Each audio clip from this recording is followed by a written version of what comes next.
Hello and welcome back to the channel, welcome back to the vlog, welcome back to the car, welcome back to Cornwall, welcome back to autumn, welcome back to... The leaves are brown, the leaves are very brown. The sun is just peeking through the clouds. We've got some very dense and big clouds up there, but it doesn't look like it's going to rain. And that's wonderful. It's absolutely wonderful. It's 16 degrees outside the car, which is not bad. It's good walking weather actually. So if you happen to be in the English countryside and sort of trotting around, then that's good.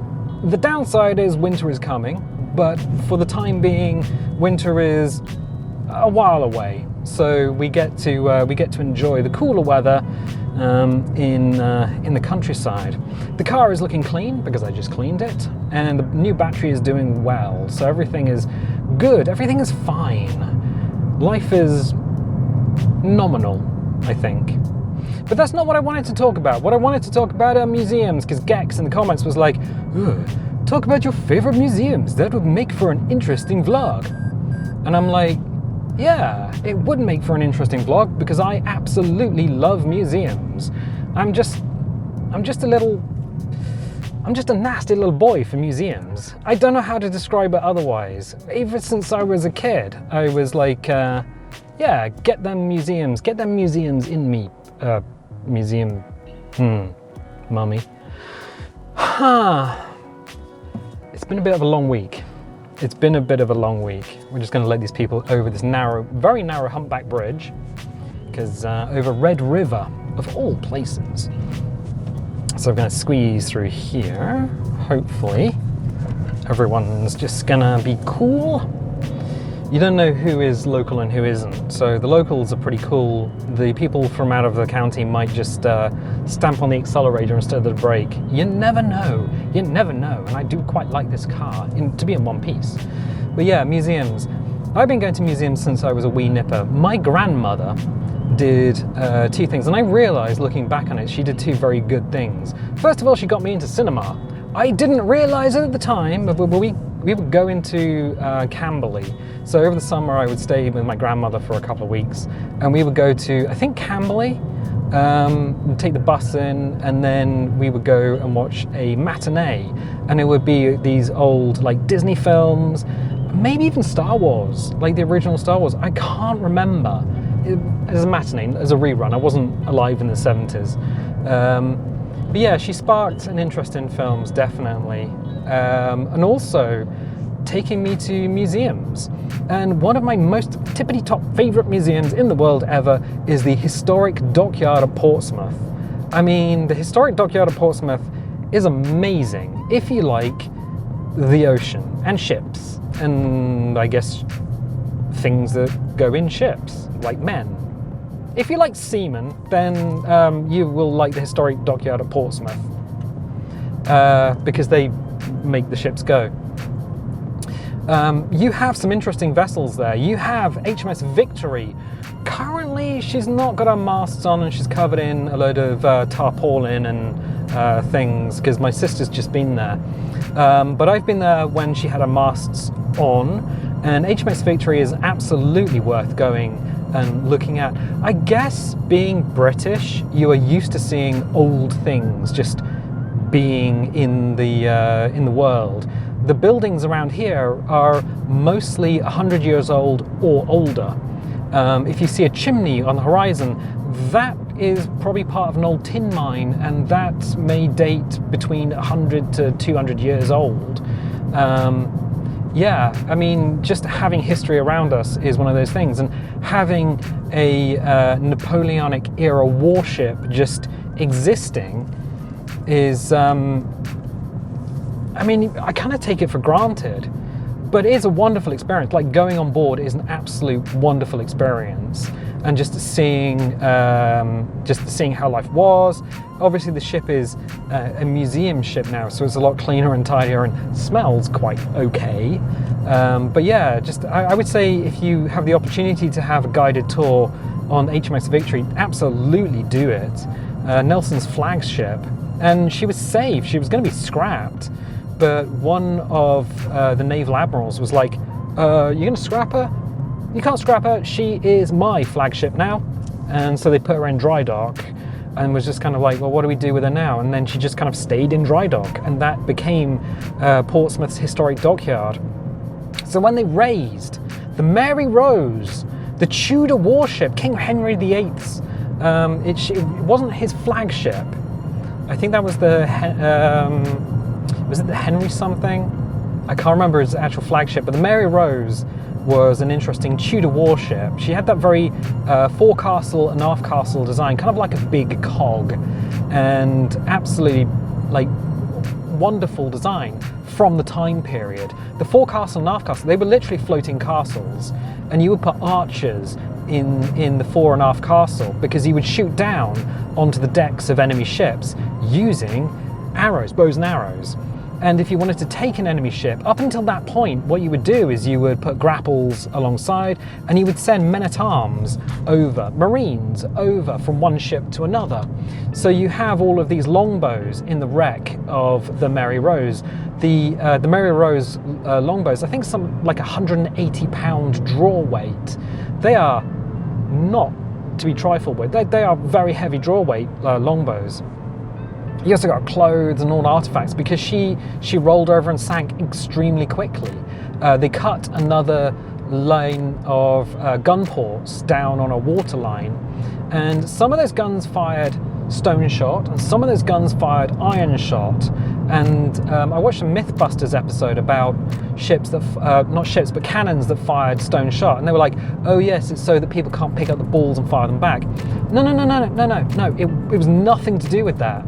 It was absolutely everything to do with, we had a bunch of stonemasons. We had more stonemasons than like blacksmiths, and it was just easier to get stone shot. So you had some guns that fired stone and some guns that fired iron. And that was it. Some of those guns are actually breech loaders as well. You imagine cannons to all be muzzle loaders, but some of those guns are, in fact, breech loaders.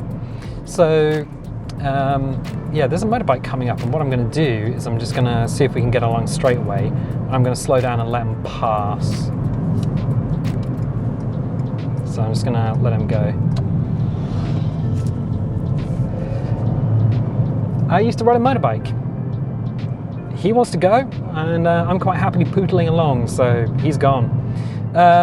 Yeah, so one thing you need to know about cannon, also to do with Mythbusters and ships, cannon fired a weight of shot, so you hear things like 32 pounders. Well, 32 pound is kind of like normal for like a Victory or Napoleonic era warship. I think they went up to 40 something pounds, but that is the weight of the ball that's coming out of the end of the barrel. When Mythbusters did a whole thing about shooting the side of a ship and making splinters, they used a Civil War era cannon. It was like 2 pounds or something. Mate, you were off by a factor of a lot. You need to be firing 32 pounders at the Alameda Air Base at some oak timber. But yeah, no, they've got a bunch of cannons. So what happened, yeah, they cut a series of extra cannon loops near the waterline. And so when she went out, she either caught the wind, or a lot of the soldiers ran over to one side to get a glimpse of the king on the shoreline. I don't think they could see the king from the Solent, because they were in the Solent. It's an area of water between England and the Isle of Wight. And they were out there the French were attacking. The French were being naughty boys, and they were sending their galleys out. So there was a lot of ships with oars, and they were rowing around. And I think what actually happened is all the gun ports were open, and she caught the wind, heeled over, and water just poured in, and she just went down. She literally just went down like a stone, slammed into the silty seabed, and buried herself in the silt. And over the years, they did try and salvage her, but like the masts were sticking out of the water, but eventually they snapped off, and everything on the top side rotted away, just leaving all of the wood and artifacts buried under the silt. And then in the 80s, they recovered that. They put a big yellow frame in, they pulled up the whole side, so it's half a ship, they pulled up the whole half a ship, and they pulled her out, and they put her in the dry dock next to Victory, and then they sprayed her with this wax solution, so it's water and wax, And when I first went there with my grandmother, they just bolted a set of walkways along the side of this dry dock, and you would get misty spray all over you. And I was tiny. I was a wee nipper, barely big enough to go up in a chimney to be a chimney sweep. But over the years they've redone the museum. They enclosed the walkway originally, so they were still spraying it, and they enclosed the walkway. Now they're not spraying it anymore, and the ship has been rotated from laying down to sitting up on its side. So you literally have half of a Tudor warship there. And all the artifacts. There's so many artifacts. It's like the largest single treasure trove of Tudor era artifacts in the United Kingdom. Because it's undisturbed. So those are originals. They haven't been put through collections. They haven't been altered or messed around with. They've just been sat underneath the silt on the seabed for years and years and years. So you can see the Victory, you can see Mary Rose. Just outside, I think it's just outside, is HMS Warrior, the first ironclad warship, or the first iron hulled warship. Absolutely worth seeing. She has a good example of a literal bridge, because they were like, oh, this ship's so big, she got hips. And they don't lie, but we can't see the harbour, so we need a bridge. And it is literally just a raised platform that hangs out over the side of the ship, so you can see what you're doing when you're in harbour, or see what you're doing when you're steering the thing. Lots of interesting stuff. She's got a bunch of breech loaders on her deck, and there was an interesting episode in Japan. One of the samurai attacked, I think it was a merchant and his entourage, and they mutilated, I think it was the wife and the merchant, and they killed somebody else. And the British were like, right, that's not right. I think it was something slight. It was like they didn't get off the road, or they didn't respect the samurai in some very simple thing. And the British were like, well, okay, we demand justice. If you're not going to give us justice, we're going to turn up with a navy in like 1 year and just blow the shit out of your city. And the Japanese were like, no, we ain't doing that.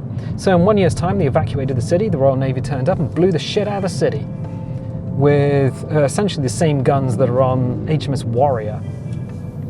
And the Japanese were like, oh, that's kind of cool. Hey, we haven't had an industrial revolution yet. Do you think we could have an industrial revolution in 50 years? And the British were like, yeah, let's help you with that. Japanese be crazy, yo. But fun. I like the Japanese. I have been, as an aside, I've been buying quite a few things from Japan just because they're easier to deal with than America.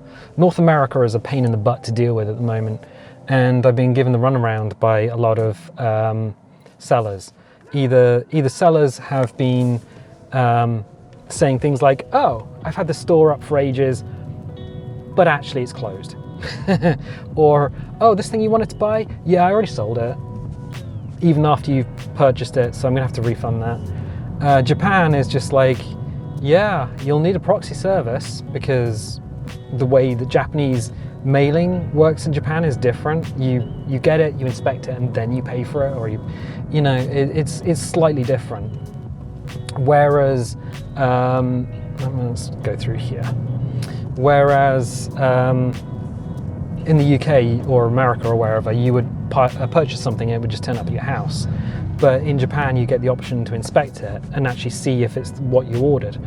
So I've been using a proxy service from Japan. It takes about 4 days, goes to a warehouse, and then you go from the purchase site to a warehouse, and then then the warehouse inspects it and goes, yep, this is what you purchased. They pack it up very nicely, and then 4 days, because you have to pay the extra shipping, in 4 days it turns up at your house. And I have had no problem buying stuff from Japan. So yeah, short thing, the United States is a dumpster fire and modern Japan is quite lovely. We'll get back to modern Japan. We'll get back to Japan in general. But yeah, the historic dockyard at Portsmouth. I could go on about that for ages, but I just go and see it. There is a wonderful train station nearby. The Portsmouth train station actually is on a pier. So you get off the train and you're over the water, and then the dockyard's not that far away.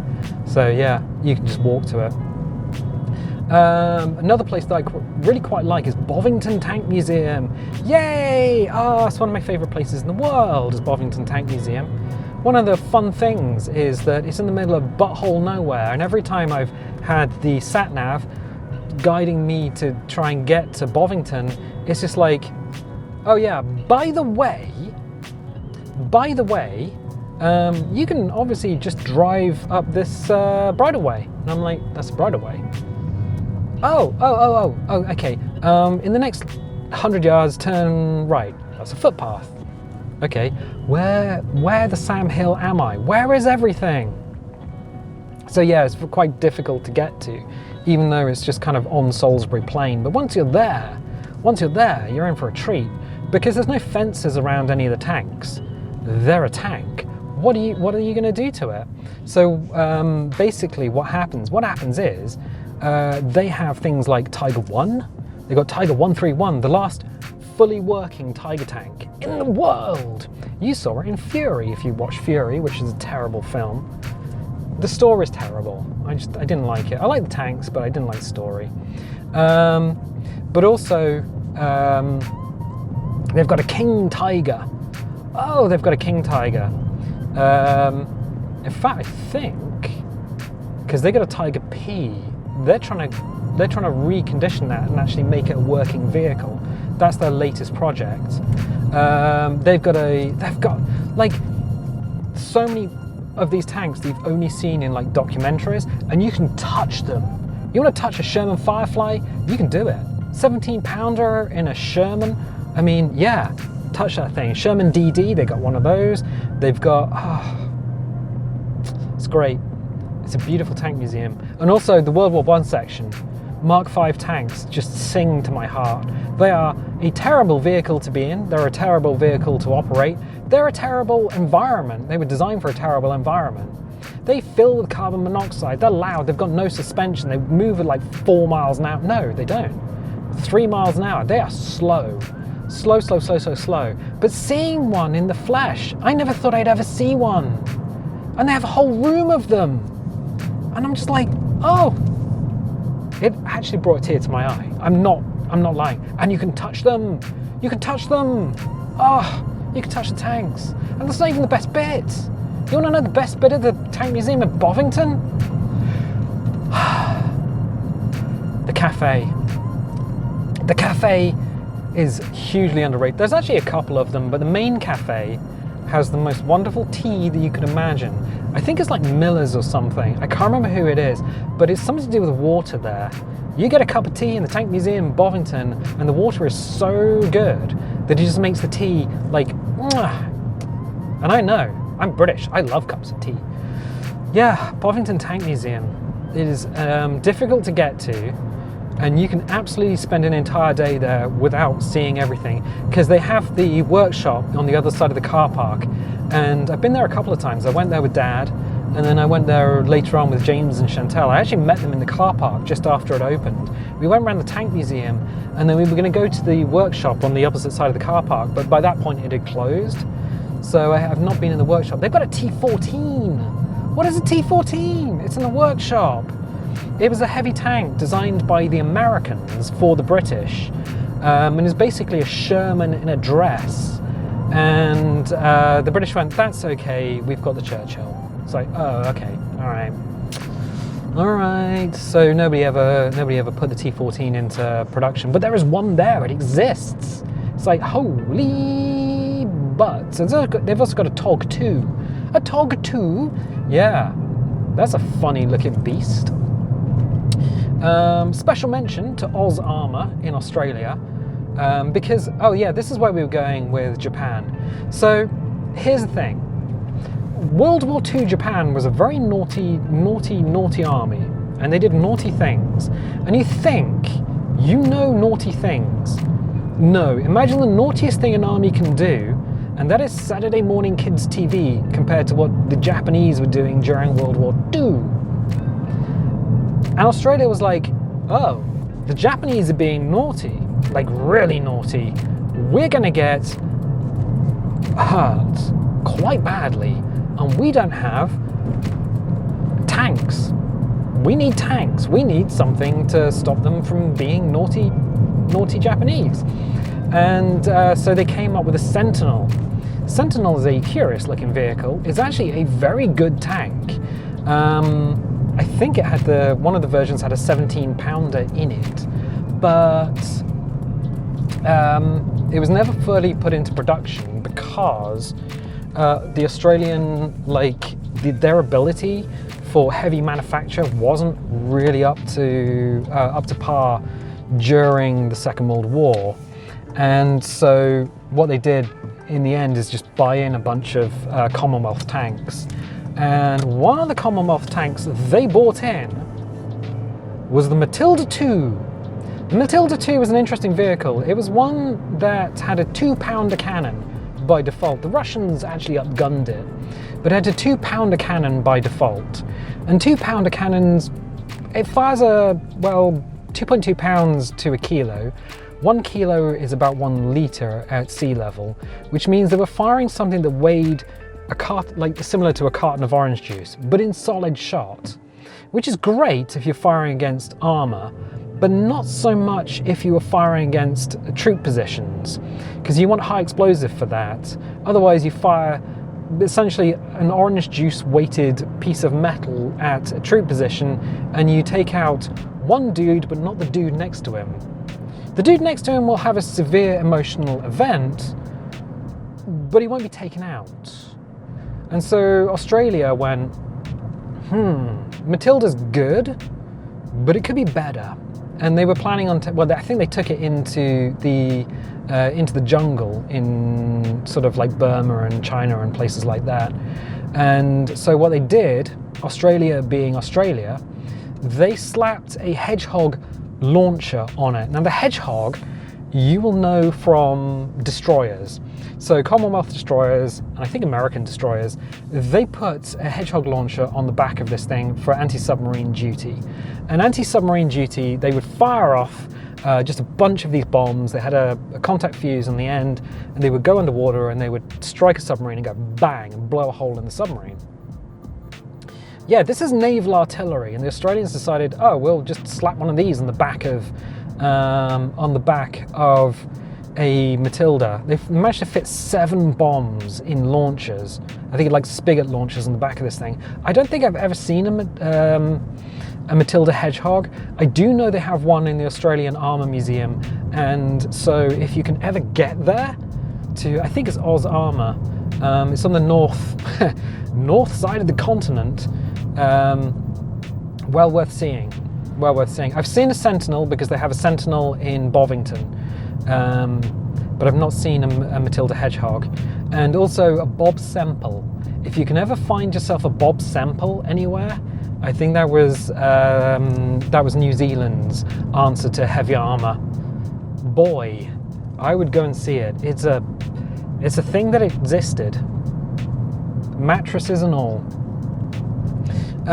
Yeah, Oz Armour. So shout out. They've also, I think the Australian Armour Museum also has a shooting range in the basement, just as an aside. But yeah, Bovington Tank Museum in Salisbury Plain in the UK, absolutely worth going to see. Like 100%. Wouldn't not do, wonderful for kids as well. But you can touch the exhibits. You can touch the exhibits. What are you going to do to a tank? Other places of note. Oh yeah, Warwick Castle. Warwick Castle. It's an interesting castle. It was, I believe, it must have been a royalist stronghold at some point because it's been slighted. So we got a lot of castles in the UK and Wales, and some in Scotland as well. There are differences between a fortified manor house, a castle, and a watchtower or fort. So we've got a bunch of different ones. There are some Roman forts still in existence, which are worth going and visiting, especially up near the Scottish border along Hadrian's Wall. Absolutely worth going and seeing that. I think there are some on the south coast as well. But yeah, Warwick Castle. Warwick Castle was an interesting one because it was the first time I realised the castles weren't just a military fortification. They were a place where people lived, and they have like I want to say a manor house built inside the curtain wall, and it's an experience. You go in and you see just this house inside the castle. And that would have happened, there would have been a lot of houses inside castles. A lot of the Tudor houses, a lot of the Tudor era stuff, if you go around a British castle, a lot of them are ruins, but you might see like lines along the interior curtain walls and fireplaces cut into the curtain walls. And that is where a Tudor manor house used to be. So you would have had a lot of houses built into or up against the walls in a castle. You don't tend to see that in films. Even modern films, they don't tend to see that.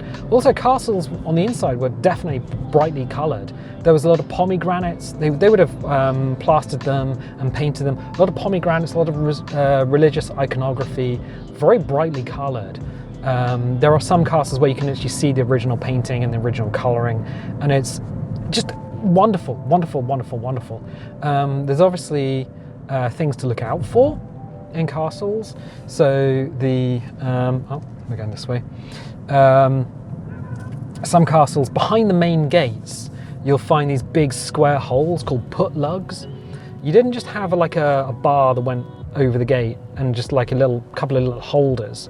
What you did is you put a big beam from one wall behind the gate into the other wall. So the walls of the castle were actually bracing the gates. Whenever you see a film and they just pick up a log and put it on the back of a gate, that ain't gonna do nothing. That ain't doing nothing. But yeah, Warwick Castle, mostly complete. Some of the walls have been slighted. So after the English Civil War of the 1600s, like 1660, what they did is all the castles that were in royalist or taken from the royalists, they had the curtain walls pulled down to be slighted. That meant they couldn't be used as a fortification ever again, which is kind of sad.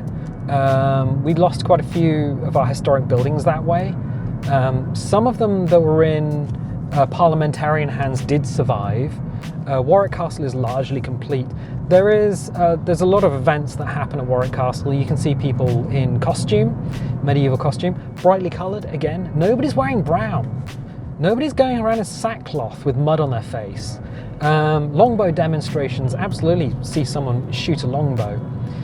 You shoot a longbow, you don't fire a longbow. Whenever you see a historic film and someone yells fire and everyone looses their arrows, well, that's not it. You say loose, because there's no gunpowder involved in a bow. Also, you shoot a bow flat, typically. If you shoot an arrow up in the air, you can get a bit more range, but if you shoot too high in the air, what tends to happen is the arrows might drop on people, but they're going to lose a lot of that kinetic energy by simply going up and then down again. So yeah, it's you flat shoot with a huge draw, and then you just rip holes through people. It's yeah, longbows are scary. And if you can see someone demonstrating a longbow, then it's a wonderful experience. And they do have different experiences through the year at Warwick Castle. So yeah, an almost complete castle. I think Arundel on the south coast. I've never been to Arundel, but I believe it is on the south coast near Bognor Regis, and I believe it's another one of these largely intact castles. So yeah, but Warwick Castle, if you're in the UK, if you're near Warwick, absolutely give it a look. Another place to visit. Oh yeah, another place to visit. London. If you happen to be in London, the Natural History Museum. Go and visit that. The building alone in the National History Museum is worth seeing. You've seen it. You've seen it in Doctor Who. You've seen, yeah, I mean, it's been in so many things. Last time I was there was a Brontosaurus statue in the foyer, I believe. The Brontosaurus statue, I think, was papier-mâché or fiberglass. I can't remember. It certainly wasn't a real one, and they've since removed it and replaced it with a whale. The Science Museum is also around the corner. The Science Museum is great for kids. When I was a kid, I absolutely loved going around the Science Museum. Probably less so as an adult. So Natural History Museum for adults, Science Museum for kids. You can get there on the tube. One of the places I haven't ever been in London is the Tower of London. It is a place that I would absolutely love to go, but I've just never been. I just never had the opportunity. London for people in the UK is a very different place than it is depicted in television and film. I don't quite know where we're going, so I'm just going to Zen navigate. I think I would typically need to go down there, or I'm Zen navigating. At some point, I'm going to find my way home. Yes. I mean, we don't have a lot of land around here. This is Cambourne. We don't have a lot of land around here. I think I could go that way, actually. Let's do it. Let's do it.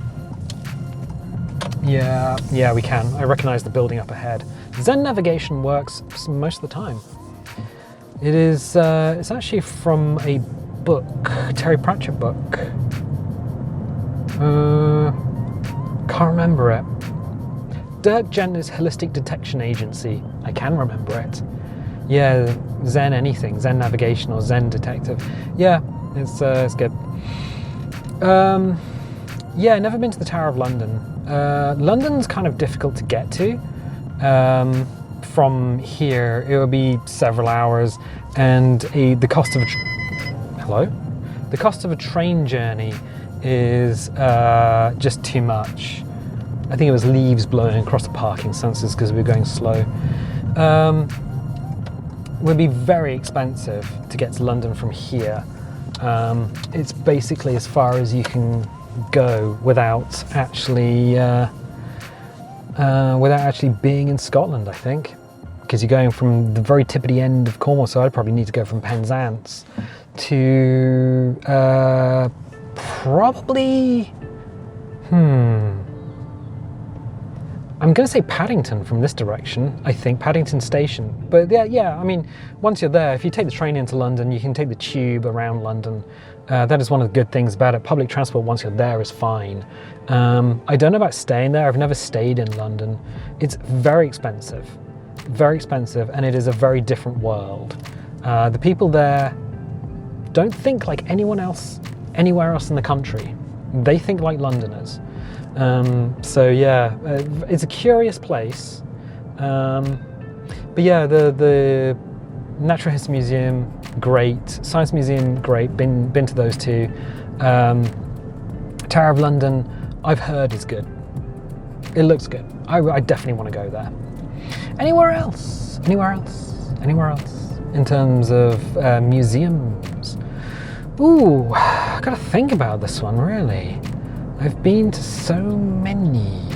And now my mind is just going to draw a blank. That is just one of those things. Oh yeah, Poldark Mine. Is Poldark even open still? I don't know. Now near here is a mine that is open, and it's Giva Tin Mine. So if you're in Cornwall, you can go down into an old tin mine and see what's going on underground.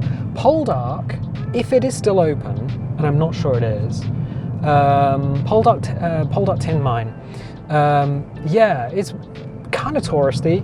I think it's further up country in terms of like Cornwall geography. But we used to go there as kids, and you'd be given a hard hat, and you'd go down underground, and I mean, they've put walkways and steps and things. It's still higgledy-piggledy and uneven underground, but you get to see basically what an old tin mine looked like, because around here, this part of the world, the underground is like Swiss cheese. There are loads of holes everywhere. You see a house, the house is 100 years old, 100 years old, 100 years old.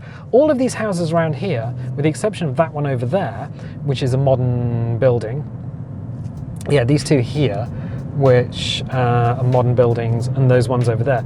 These ones are all over 100 years old. And you can tell because they use granite, and the granite is porous. Granite's not a good building material, but it was what was coming out of the ground. So there was a lot of it just kind of kicking around. And so what they would do is they would dig a hole in the ground, and they would dig along a tunnel. And the tunnel was not tall. You'd have to get down on your hands and knees as a modern human. People in the olden days were sort of like 5'6", something like that. Now we're a lot taller. But yeah, they would find a lode. So they would find a seam of tin, and then they would mine all of the tin out and create is it an adit?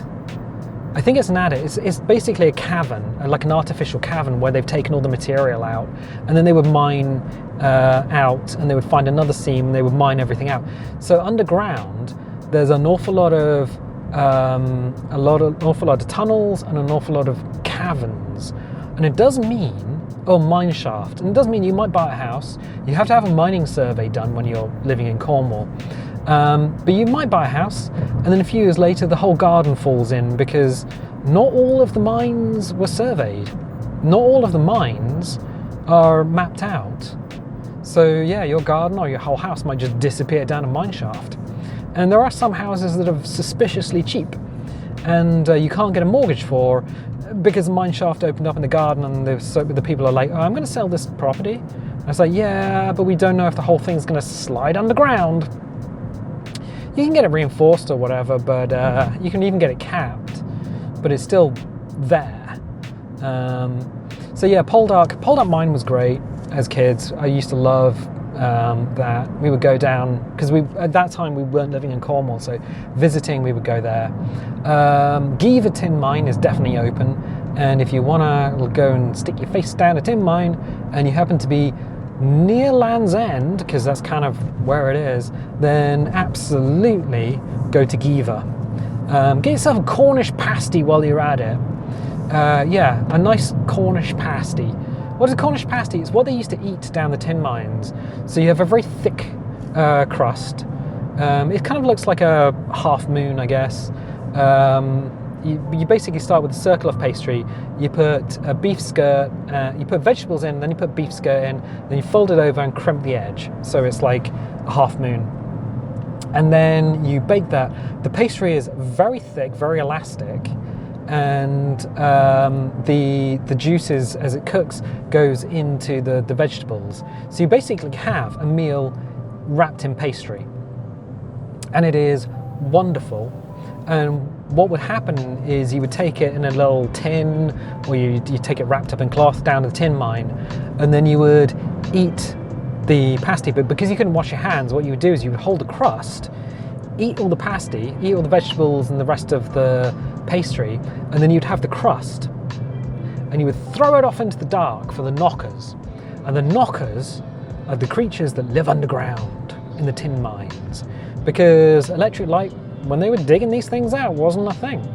So what you would have is, should we go, I want to go this way.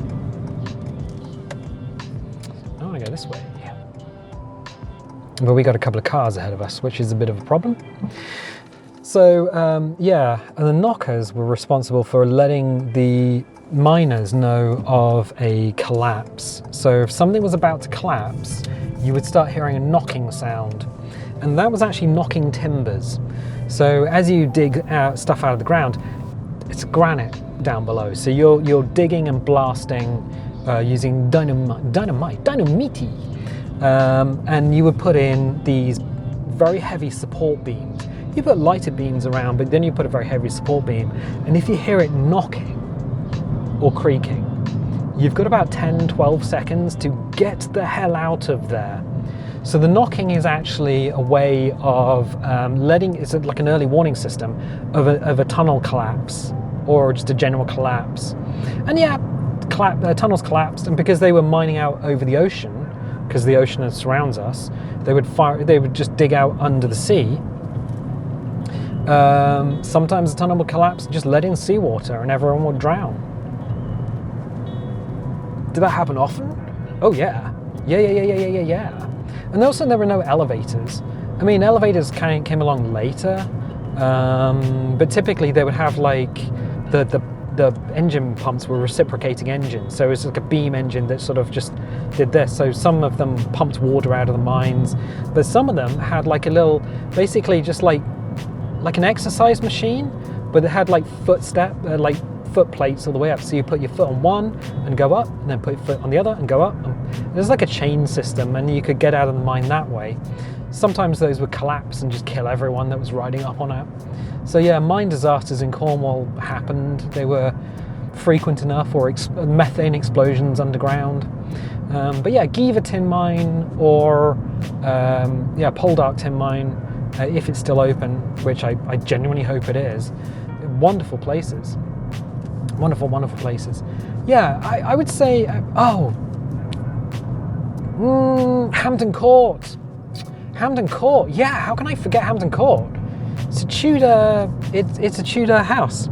It was, I think, Cardinal Wolsey's house, and then King Henry VIII was just like, I really like this house, can I have it? And Cardinal Wolsey was like, no. And King Henry VIII was like, yeah, but if you didn't have a head, could I have it? And he's like, well, I guess. All right, cool. We got ourselves a deal. Yeah, Hampton Court.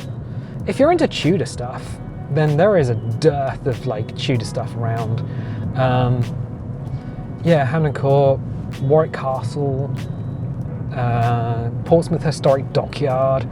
There's just wonderful places. And the Tank Museum. The Tank Museum is like, it's history, but it's more modern history. And unlike all of these other places, you can go in and just slap a tank. Oh, a Tiger II. They've got a Tiger II. Slap a Tiger II. Why? Because then you can say you've slapped some German heavy armor. Oh. Or just caress it gently, I don't know. I don't know you. You might be a... you might be a nasty little gremlin. Want to caress a tank? Huh. Anyway, I'm going to leave it there because we've been driving around for a while. I don't even know how far we've driven. We've gone a different route this time. Once again, thank you everyone for being here. I really do enjoy doing this. I enjoy doing this. Well, I wouldn't do it if I didn't. But yeah, thank you for being here. Thank you for watching. If you've got any comments or anything, definitely leave them down below. Oh, if you happen to be in the north of France, the Sommois Tank Museum, I believe they have a Sarbacet and a Char B1 bis, and they got a bunch of other cool stuff in there. Another really cool tank museum. I love tanks, so you know that. But yeah, no, thank you for everyone for being here. If you've used the coffee link to donate to the channel, that helps an awful lot. Like, it really does help, especially with hosting apparently, because web hosting and all that sort of stuff is super expensive these days. Why? Don't know, because it can be, I guess. But otherwise, just thanks for watching. If you want to help the channel, if you do want to help the channel, little thumbs up on the video, that really helps things out. And if you want to subscribe, dingle the bingle if you want notifications. Don't click the bell if you don't want notifications. And I tell you what, if you have a favorite museum, let me know about it, because I do want to go, if I ever get to America, the Smithsonian. I want to smell a space shuttle. I want to know what a space shuttle smells like. And they've got one. I think it's in Washington. They've got a few dotted around the country, but yeah. Oh God, I could talk about museums forever. I'm not going to. I'm driving. I'll catch you next time.